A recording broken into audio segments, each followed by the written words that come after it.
Le jour où tout un quartier l'a humiliée, personne ne savait qu'ils allaient bientôt dépendre d'elle pour survivre. Bienvenue dans les histoires. Son fils Ibrahima allait à l'école, avec des vêtements propres et un sourire fier. Et dans le quartier, les regards commencèrent à changer. On ne riait plus, on observait. 2 ans plus tard, une voiture noire entra dans le quartier.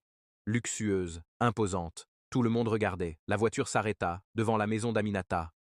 Un homme élégant descendit. Calme, sûr de lui.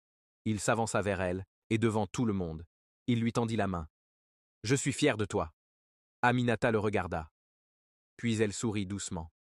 « C'est grâce à vous. » Le silence tomba dans tout le quartier. Les regards se croisaient. Personne ne comprenait. L'homme se tourna vers les voisins. « Il y a 2 ans, j'ai laissé une enveloppe devant cette maison. Un choc. Je voulais aider quelqu'un. Sans être vu. Il marqua une pause.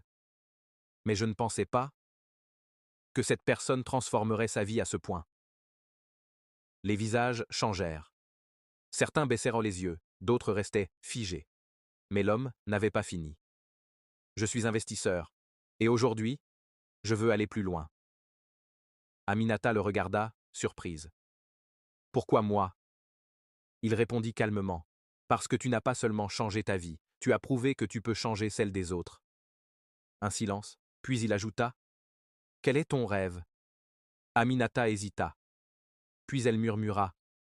Créer un grand marché moderne, pour aider les femmes comme moi. L'homme sourit. Alors construisons-le. Quelques mois plus tard, un nouveau marché vit le jour à Kolda. Propre. Moderne. Organisé. Des dizaines de femmes y travaillaient, des femmes qui, comme Aminata autrefois, se battaient chaque jour pour survivre. Mais maintenant, elles avaient une chance. Et à l'entrée du marché, s'était inscrit « Marché d'Aminata », le jour de l'inauguration. Tout le quartier était présent, les mêmes personnes, qui autrefois se moquaient, aujourd'hui, elles applaudissaient. Certaines tentèrent de sourire, d'autres n'osaient même pas regarder. Mais Aminata ne cherchait plus leur regard. Elle regardait son fils, debout, fier.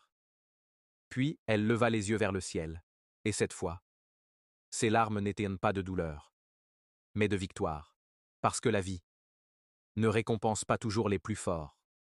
Mais elle finit toujours par révéler ceux qui n'abandonnent jamais, et parfois, la personne que tout le monde méprisait devient celle que tout le monde respecte, sans jamais avoir changé de cœur. Si cette histoire vous a touché, abonnez-vous à la chaîne et activez la cloche de notification pour ne manquer aucune de nos prochaines histoires. Merci.